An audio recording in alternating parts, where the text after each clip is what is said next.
안녕하십니까 성도 여러분. 42번가의 기적 정영숙 한인수입니다. 다른 때도 물론 그러셨겠습니다만 특히 오늘 이 시간은 기다리신 분이 아주 많이 계셨을 줄 압니다. 네, 지난 시간에 시청하신 분들 참 궁금한 마음으로 기다리고 계실 겁니다. 40여년간 타국 생활을 헤매시면서 고국 땅에 밟으셔서 정말 문충일 집사님 모시고 지난 얘기 나눴었죠. 네, 오늘 이 시간에도 문충일 집사님과 부인 되시는 이순선 집사님 모셨습니다. 반갑습니다. 네, 어서 오세요. 지난번에 문 집사님께서 어떻게 해서 쫓기는 인생에 들어가게 되셨는지 또 그 가운데서 하나님 어떻게 만나게 되셨는지 얘기해 주셨거든요. 네, 사실 저 인간의 의지만으로는 그 불가능한 일 아니겠습니까? 그런데도 그 순간순간 하나님의 손길을 느낄 수가 있을 텐데요.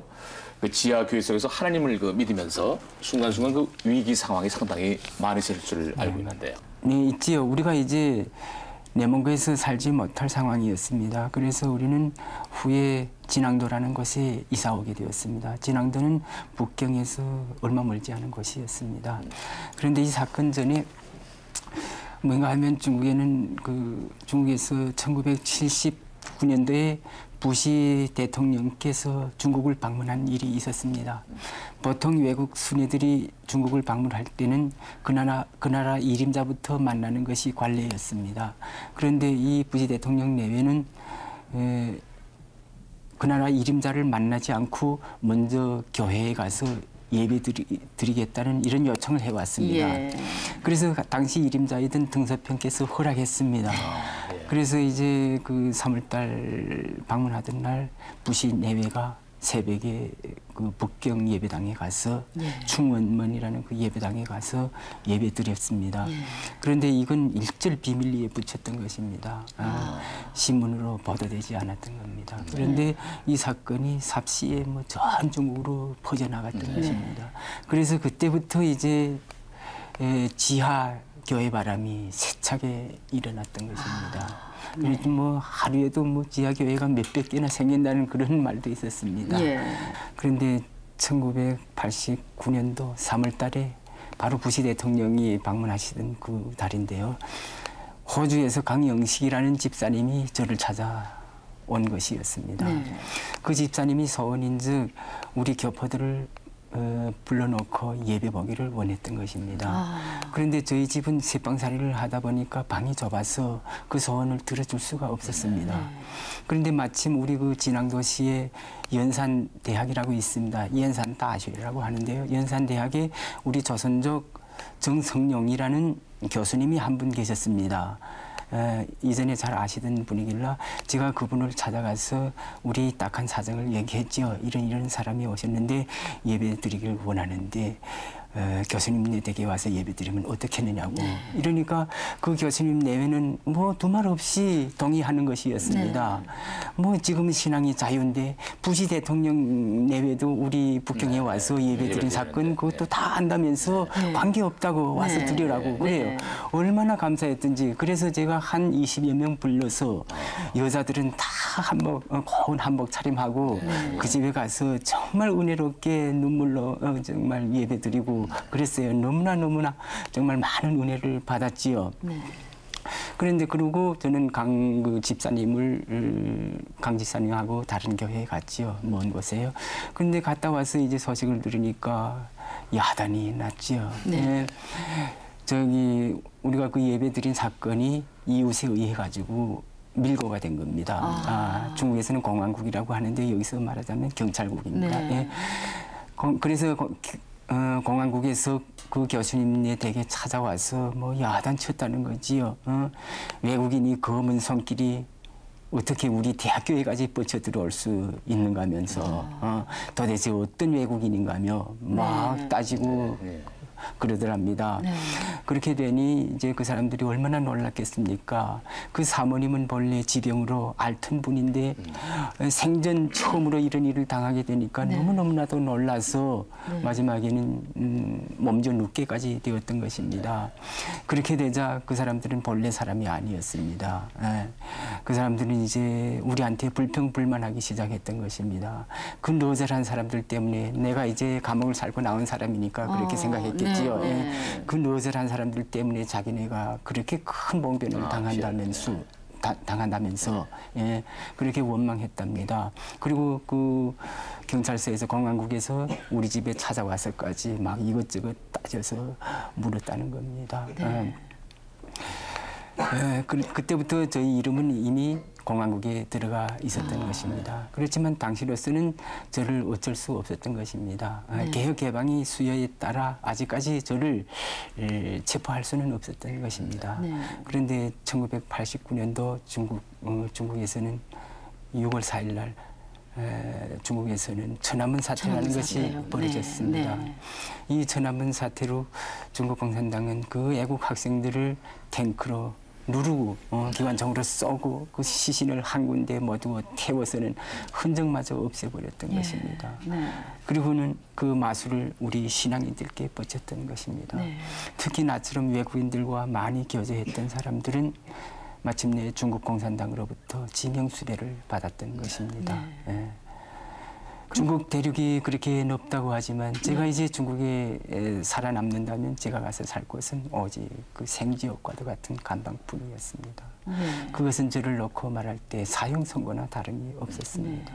그래서 그와 같은 부득이한 상황에서 저는 가정을 이끌고 탈출의 길에 오르지 않을 수 없었습니다. 네. 생각하면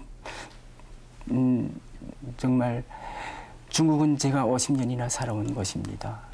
그리고 중국은 저희 처자들이 태어난 곳입니다. 네. 생각하면 내 고향 같고 내 조국 같은 곳이 바로 중국이었습니다. 네.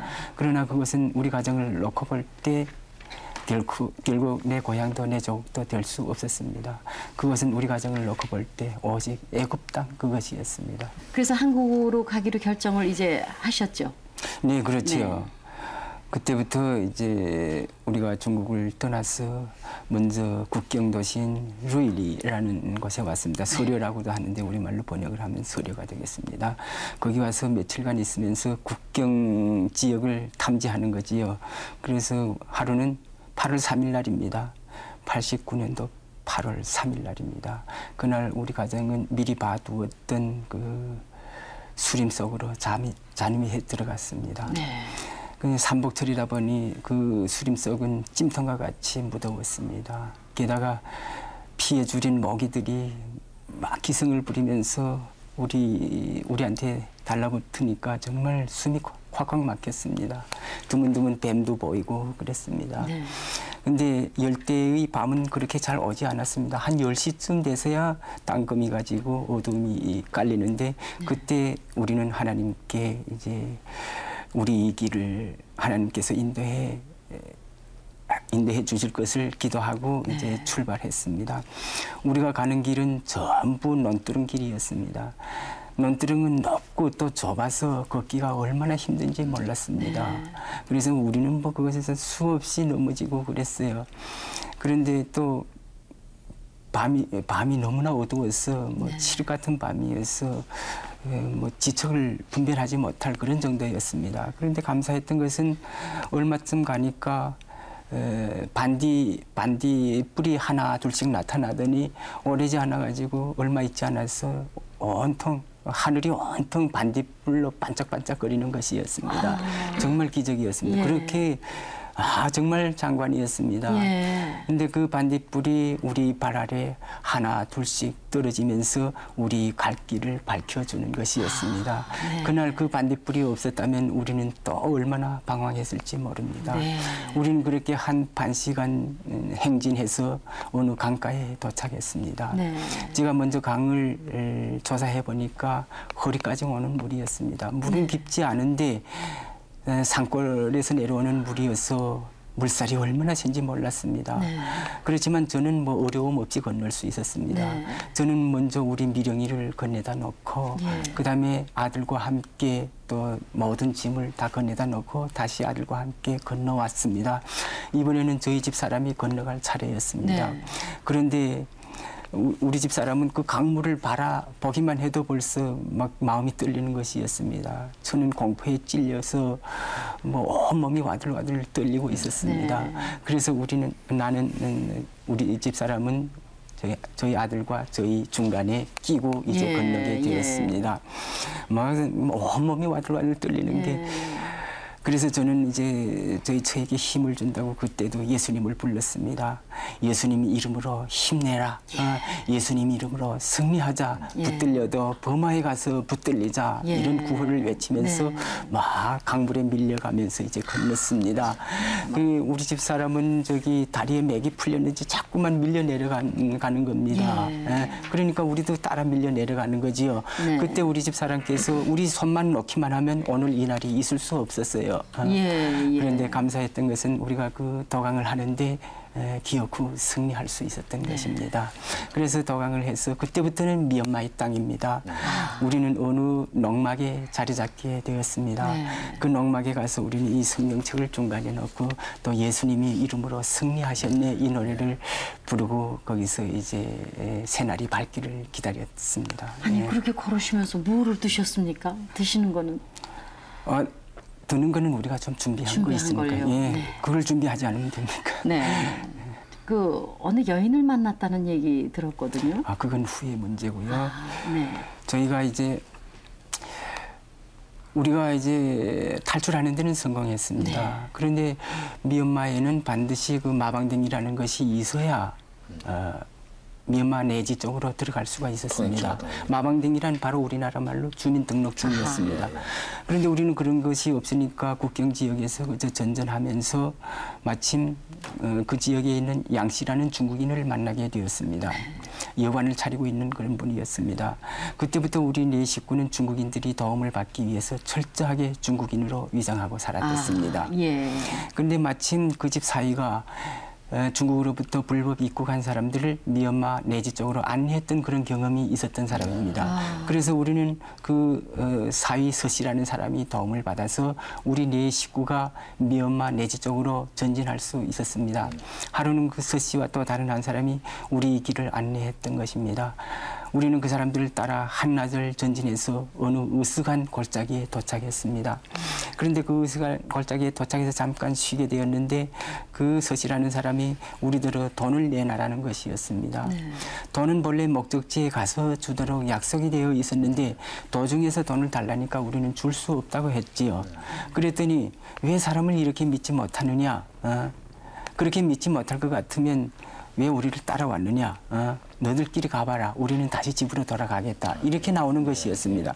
우리는 동서남북도 분간할 수 없는 사람인데 그곳에다 우리를 버리고 가면 우리는 어떻게 되겠습니까?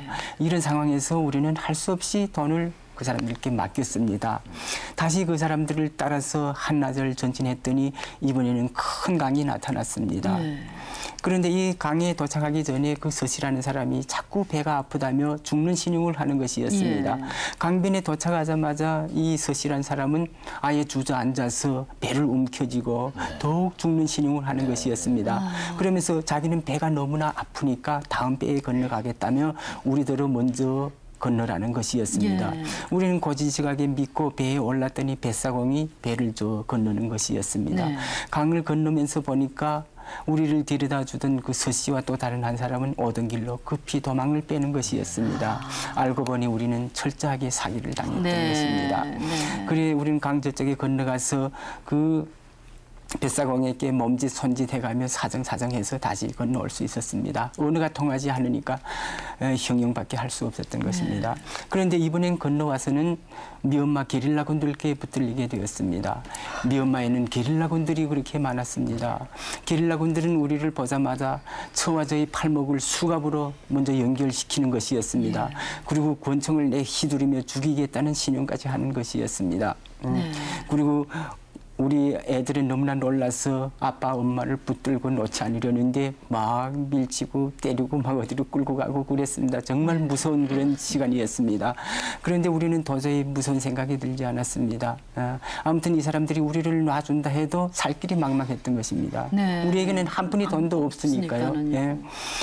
정말 앞이 캄캄했던 것입니다. 그런데 앞이 캄캄할 때 기독교인으로서 해야 할 일은 오직 기도밖에 남지 않았습니다. 그때 우리 두 부부는 그 땅바닥에 꿇어 앉아서 하나님을 불렀습니다. 기도라기보다 정말 젖먹이 어린이가 어머니를 찾는 그런 간절한 심정으로 하나님을 불렀댔습니다. 하나님 아버지, 이 약한 사람들에게 선한 마음을 심어주셔서 우리 이 가정을 건드리지 못하게 도와주십시오. 그저 이런 순수한 기도였습니다. 그런데 하나님께서는 정말 우리 기도를 받아주시는 것이었습니다. 우리가 그렇게 울며 불며 기도를 하고 머리를 들어보니 우리 옆에는 30대 중반이 툰딩이란 그 소수민족이 한 분 나타나셨습니다. 이분은 그 강변 마을에서 병원을 차리고 있는 의사 선생님이었습니다. 그런데 그 강변 마을에는 모두 200-300세대가 살고 있었는데 그 200-300세대 가운데서 중국말을 할 줄 아는 사람이 오직 이 한 사람뿐이라고 했습니다. 이 사람이 강변에 우연히 소풍을 나왔다가 우리를 만나게 된 것입니다. 언어가 통하니 사정이라도 할 수 있지 않았겠습니까? 그래서 우리는 그 사람을 붙들고 우리 사연을 얘기했더니 그 게릴라 군들은 우리를 구속하던 그 수갑부터 먼저 풀어주고 그다음에 우리에게 동정심이 생기는 것이었습니다. 알고 보니까 방금 우리가 건너갔던 강 저쪽은 미얀마 땅도 아니랍니다. 그것은 바로 중국 땅이라고 했습니다. 그 사기꾼들은 우리를 도로 중국 땅에다 건네다 놓기만 하면 돈은 거저 먹은 것으로 생각했지요. 그 사람들은 우리 가정이 하나님께 속한 가정이라는 것을 모르고 그렇게 악한 일을 저질렀던 것입니다. 그런데 기적은 또 일어나기 시작했던 것입니다. 그 게릴라군들이 하는 말이 자기네가 그 사람들을 잘 안답니다. 그 사람들은 전문적으로 중국에서 불법 입국한 사람들이 돈을 사기해 먹는 사기꾼들이라고 했습니다. 돈도 엄청나게 갖고 산다고 했습니다. 그러면서 묻는 말이 도대체 돈은 얼마나 사기당했느냐는 것이었습니다. 그 사람들이 뜻인즉 돈을 많이 사기당할수록 그 숫자가 많을수록 좋다는 그런 뜻이었습니다. 그런데 저는 그때까지만 해도 양심을 지키고 사니까 그저 빼앗긴 그대로 사기당한 그대로 말했을 따름입니다. 그러면 좋다는 겁니다. 여기서 이제 기다리라는 것입니다. 자기네가 그 사람을 찾아오겠다는 겁니다. 찾아와서 빼앗긴 돈을 다시 돌려주겠다는 것이었습니다. 너무너무나도 감사했습니다. 그래서 그분들이 덕분으로 우리가 그 마을에서 며칠간 묵었더니 한 사날 묵었더니 정말 그 서씨라는 사람이 잡혀왔습니다. 그래서 우리는 그 서씨에게 빼앗겼던 돈을 한 푼도 모자람 없이 그대로 되돌려 받았다는 것입니다. 정말 그때 이런 어려움을 당할 때는 하나님이 어디 계시는가 의심도 없지 않아 있었댔습니다. 그렇지만 그 사건들이 지난 후에 우리는 정말 하나님을 깨닫게 되었던 것입니다. 우리가 그 어려운 광야 생활에서 우리가 만나야 할 사람들은 절대로 선한 사람이 아니었습니다. 법대로 선하게 사는 사람들을 만나면 우리에게는 아무런 도움도 될 수가 없었습니다. 오히려 해가 될 수가 있었습니다. 우리는 반드시 마귀와 사탄 같은 그런 게릴라군들을 만나야만 길을 열 수가 있었습니다. 그리고 이런 사건들이 지난 후에 우리는 깨닫게 되었습니다. 그 마귀와 사탄 같은 사람들도 알고 보니까 하나님께서 부리는 것이었습니다. 하나님께서는 그런 사람들을 부려서 우리 앞에 길을 열어주시는 것이었습니다. 너무너무나도 감사했습니다. 그럼 이제 국경을 넘으셔가지고 완전히 이제 어떻게 넘으셔가지고 그 다음은 어떻게 되시는 거예요? 네. 그래서 우리는 또 그 사람들이 다음으로 마씨라는 중국인을 만나게 되었습니다. 마씨 부부라는 중국인을 만났습니다. 그때부터 우리는 그 집에서 한 달간 묵게 되었습니다. 그러면서 우리는 미얀마의 시민권을 얻게 되었습니다. 그 마방딩 주민등록증도 얻게 되었습니다. 그것이 있으니까 우리는 미얀마 내지 쪽으로 나갈 수 있었습니다. 하루는 그 마씨 부부가 우리 가정을 인도해서 미얀마 내지 쪽으로 가기 시작했습니다. 우리가 도착한 한 곳은 인구 20만이 라시우라는 도시였습니다. 그런데 우리는 그곳 검문소에서 붙들리게 되었던 것입니다. 물론 마방딩은 있다고 하지만 미얀마 말을 할 줄 모르니까 중국에서 불법 입국한 사람으로 오해하는 것이었습니다. 그래서 우리는 그 사람들께 뭐 마방딩 그리고 돈까지 다 압수당하게 되었던 것입니다. 돈은 모자란다며 더 가져와야지 안 그러면 감옥에 넣겠다는 것이었습니다. 감옥에 들어가면 너네 평생을 살아야 한다는 것이었습니다. 그런데 다행이었던 것은 그 마씨 부부가 미얀마 말을 잘하니까 사정사정을 해서 돈은 내일로 가져다 주기로 약속하고 우리는 겨우 풀려 나올 수 있었습니다. 우리는 다시 마씨 부부를 따라 어느 여관에 도착했습니다. 우리는 그 여관에다 우리 짐을 맡기고 다시 마씨 부부를 따라 어느 과부네 집에 도착했습니다. 이 과부는 타이아이족이라는 그곳 소수민족이었는데 딸 둘을 데리고 사는 독실한 불교 신자였습니다. 마시부부는 우리를 그 집에 맡겨두고 이튿날 일찍이 와서 우리를 데려간다 약속하고는 떠났습니다. 그런데 이튿날 아무리 기다려봤자 사람이 오지 않았습니다. 그래서 저녁 무렵에 우리가 잠시 머물렀던 여관에 가보니까 마시부부는 우리 짐에서 알짜로만 빼갖고 도망을 뺐던 것입니다. 우리는 다시 한번 난처한 그런 신세가 되었던 것입니다. 그래서 우리는 그 헌밭다리를 들고 그 과부네 집에 와서 사정사정했지요. 그러니까 하룻밤만 더 묵으라는 것이었습니다. 이러다가 이제 정부에서 알기만 하면 자기네도 큰 봉변을 당하니까 내일은 꼭 나가야 한다는 것이었습니다. 그런데 이튿날은 뭐 비가 억수로 퍼붓는 것이었습니다. 열대지방이라 보니 하루에도 비가 몇 번씩 내리는 것이었습니다. 그런데도 불구하고 그 과부 여인은 당장 나가라는 것이었습니다. 우리 가정이 뭐 밥 좀 주고 돈 좀 주면서 당장 나가라는 것이었습니다. 그런데 그렇게 비가 내리는데 우리가 어딜 나가겠습니까? 너무너무나도 한심했습니다. 다시 한번 앞이 캄캄했습니다. 그래서 우리 네 식구는 그 집 세멘트 바닥에 꿇어 앉아서 다시 한번 하나님을 부르게 되었던 것입니다. 하나님 아버지, 저 공중에 나는 새들에 들어가 살 보금자리가 있는데 이 비 오는 날에 우리를 내쫓으면 우리는 어디가 살랍니까? 그랬더니 다시 한번 기적이 일어났던 것입니다. 우리가 그렇게 기도를 하고 머리를 들어보니 우리 옆에는 30대 중반이 고시라는 중국인 여인이 나타났던 것입니다. 이 고시라는 중국인 여인이 어찌하여 여기 나타났는가 하면 우리가 그렇게 울며 불며 기도를 드릴 때 그 집 막내딸이 우리 가정이 너무나 불쌍하다는 생각이 들었답니다. 그리고 자기 어머니가 너무하다는 생각이 들었답니다. 사람을 내쫓아도 비나 맞은 다음에 내쫓는 거지. 저렇게 비가 오는데 이 사람들을 내쫓으면 이 사람들이 어디가 살라면서 그래서 너무너무 우리 가정이 불쌍해서 바로 그 부근에 사는 이 고씨라는 중국인 여성을 찾아갔던 것입니다. 고씨 여인은 우리 사연을 듣고 두말 없이 우리 앞에 나타났던 것입니다. 우리는 고씨 여인을 붙들고 우리 사연을 쭉 얘기했던 것입니다. 우리는 벌써 중국인으로 위장하고 사니까 그 고씨 여인께서는 우리를 정말 자기 동포로 여기는 것이었습니다. 그런데 그 여인은 그렇게 심성이 아름다운 분이었습니다. 그 여인은 우리 얘기를 듣더니 뭐 눈물을 흘리면서 두말 없이 우리를 자기네 집으로 안내하는 것이었습니다. 너무너무나도 감사했습니다. 우리는 빈손으로 그 집에 들어갔댔는데 그 집에서 무려 2년 반이나 살았던 것입니다. 정말 인간적으로 생각할 때는 불가능한 일이었습니다. 이것은 분명 하나님의 역사였습니다. 우리는 그 집에 있으면서 마지막에는 그 여인을 전도해서 우리와 한미주미 가정이 되기도 했던 것입니다. 그리고 친구들이 도움으로 그 라슈라는 시내에서 중국인 학교에서 저는 교사 생활을 시작했던 것입니다. 네. 그래서 그분이 참 천사처럼 느껴졌겠습니다. 네, 그렇죠. 그렇게 해서는 그다음에 태국에는 어떻게 가셨는지? 네, 태국에 오게 된 과정은 잠깐 더 말해야 되겠는데요. 고여인네 집에 있으면서 우리가 살아가는 데는 별 큰 문제가 없었습니다. 그런데 사지가 멀쩡한 사람들이 남이 신세만 지고 살자니 그 마음도 너무나도 괴로웠습니다. 그런데 한 가닥 희망이 있었습니다. 제가 중국을 탈출할 때 우리 한국에 계시는 어느 유명한 목사님께서 제 앞으로 보내온 1000불짜리 수표가 있었습니다. 저는 이 1000불짜리 수표를 중국에서 바꾸지 않고 미얀마로 그대로 갖고 간 것입니다. 저는 이 수표를 미얀마 돈으로 바꾸기만 하면 고여인이 신세에 다소나마 보답할 수 있겠다는 데서 그 목사님께 편지를 띄웠댔습니다. 그런데 한 달 후에 그 목사님으로부터 정말 두툼한 편지가 도착이 되었던 것입니다. 우리 네 식구는 그야말로 큰 소망을 갖고 그 편지를 개봉했습니다. 그런데 우리가 바라던 그 수표는 나타나지 않았습니다. 그 속에는 편지 한 통도 없었습니다. 그 편지 봉투 속에는 오직 영어로 된 설교 팜플렛 설교 소책자 뿐이었습니다. 저는 깜짝 놀랐습니다. 우리 가정이 정말 하나님처럼 모시는 그런 목사님이셨는데 어찌하여 이 고비에 이런 편지를 보내주셨을까? 그러나 저는 완전히 하나님의 뜻에 맡겼던 것입니다. 그런데 이 편지 사건 이후 저는 완전히 여비 신세가 되고 말았습니다.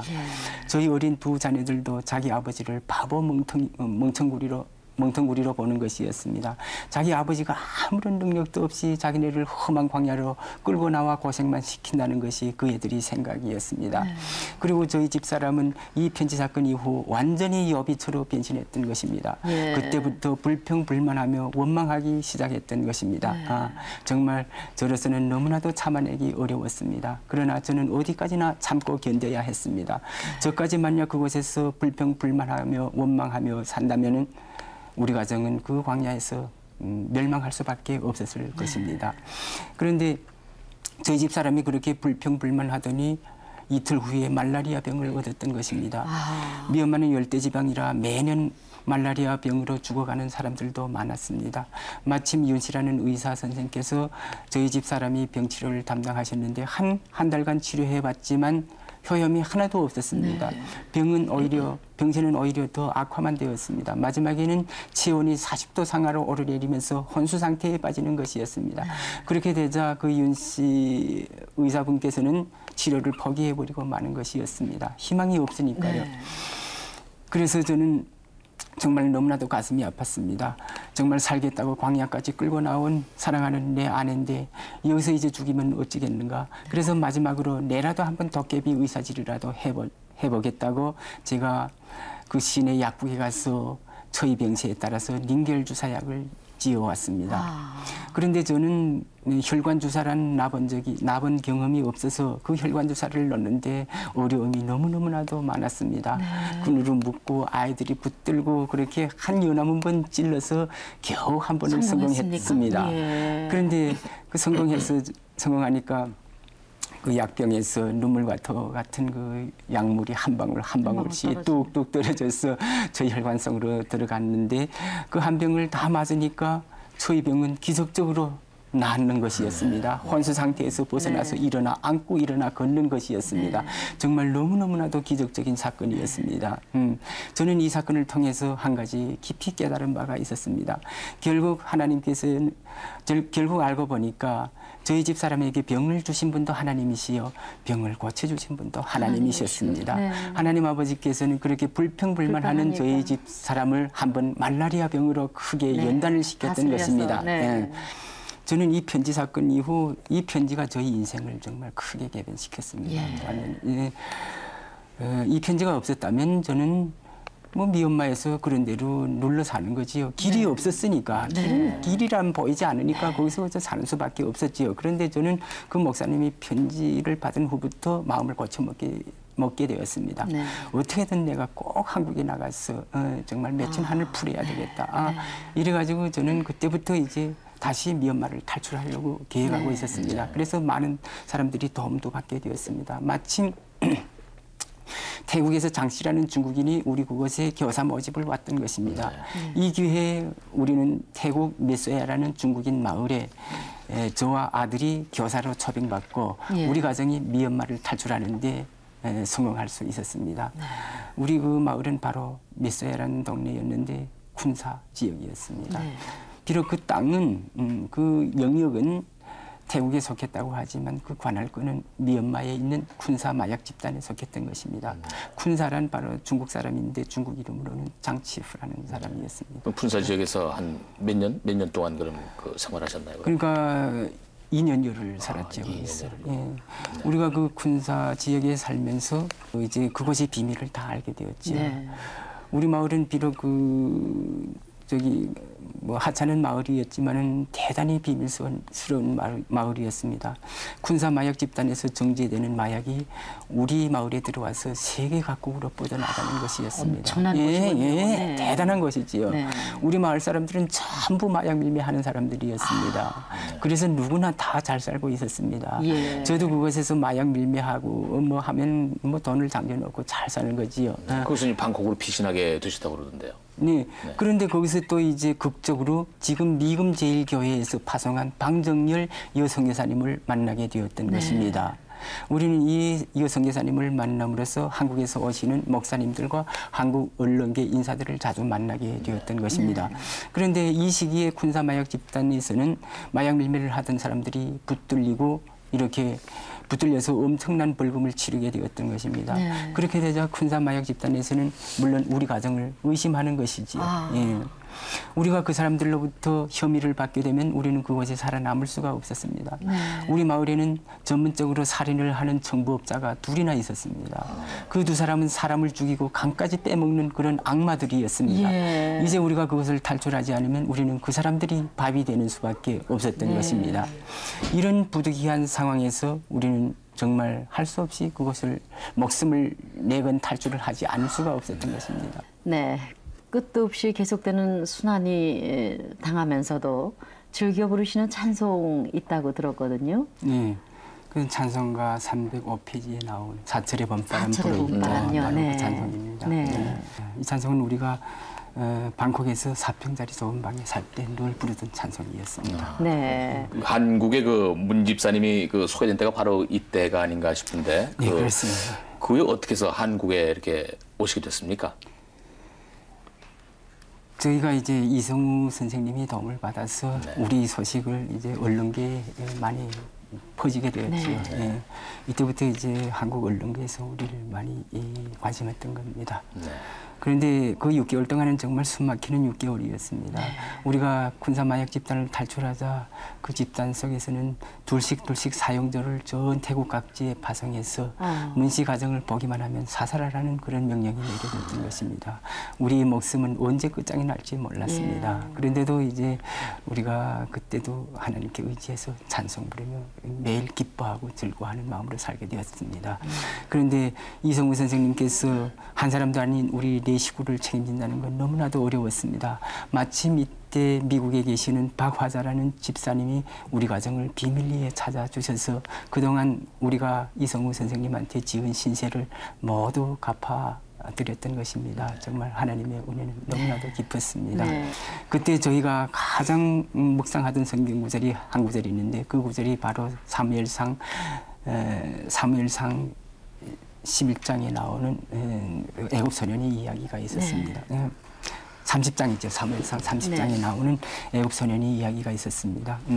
저는 이 애굽 소년의 이야기에서 정말 큰 힘을 얻고 나도 어떻게 보면 이제 그 애굽 소년이 신세나 다를 바가 없지만 그래도 언젠가는 다윗과 같은 그런 선한 목자가 우리 광야에 나타나셔서 우리 가정을 그 광야에서 이끌어내리라는 것을 믿고 기도했습니다.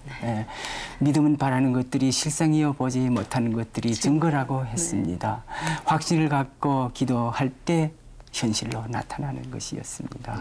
그래서 94년도 그때 3월달인가 4월달인가 그때부터 우리 한국에서는 시사전을 교회 협의회 그리고 장로교회 교단에서 우리 가정 살리기 10만 명 서명운동을 벌였던 것입니다.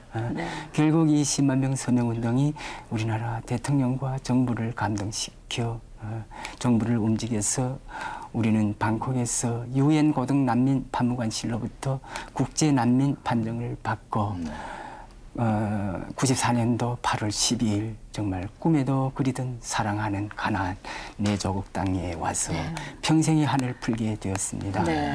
세상에 이렇게 오신 거 정말 축하드립니다. 이스라엘 그 출애굽 사건만큼이나 정말 파란만장한 역경의 삶 속에 이제 대한민국으로 오셨는데 이제 제2 인생을 사시게 되었습니다. 그 조국에 안기신 기쁨도 채 가시기 전에 큰 일을 당하셨다고요. 네, 그렇습니다. 네, 그게 언제쯤 일입니까? 작년 그러니까 작년이죠. 작년 6월 달입니다. 저기 가장 어려운 질문을 하셨는데요. 죄송합니다. 이 사건은 저희 인생에서 정말 가장 큰 사건이었습니다. 처음에는 정말 하나님이 왜 이렇게 나한테 이렇게 큰 벌을 내주느냐 이런 생각도 있었습니다. 그런데 지금은 완전히 해결이 됐습니다. 신앙 고백의 그런 사도신경의 제일 마지막 구절이 거기에 있지 않습니까? 몸이 다시 사는 것과 영원히 사는 것을 믿사옵나이다. 그러니까 우리 기독교인은 부활이 종교가 아닙니까? 맞습니다. 부활이 있으니까 하나님 곁에 가서 잘 살겠지. 이렇게 생각하면 뭐 문제가 다 해결이 되지 않습니까? 정말 가슴이 아픕니다. 그 처리를 보내면서 결심하셨다는 또. 네, 저는 한국에 오기 전에 벌써 그런 결심을 내린 사람입니다.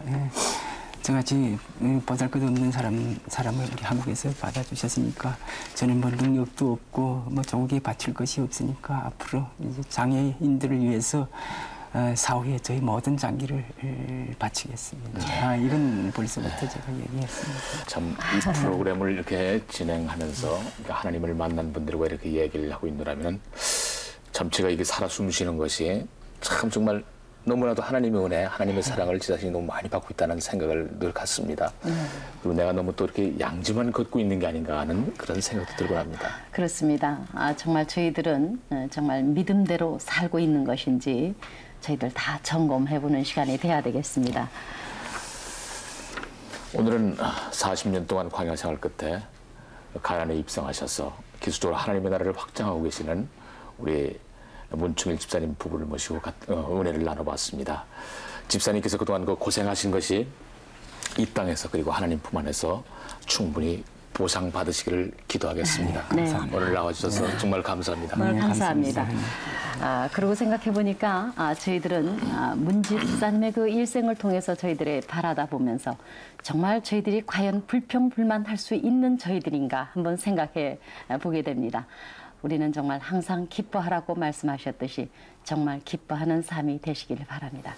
오늘 받으신 도전과 은혜 잘 간직하시기 바라고요. 마지막으로 찬양 드리면서 오늘 작별을 해드리겠습니다. 안녕히 계십시오. 수고하셨습니다. 감사합니다. 장시간 너무 고맙습니다.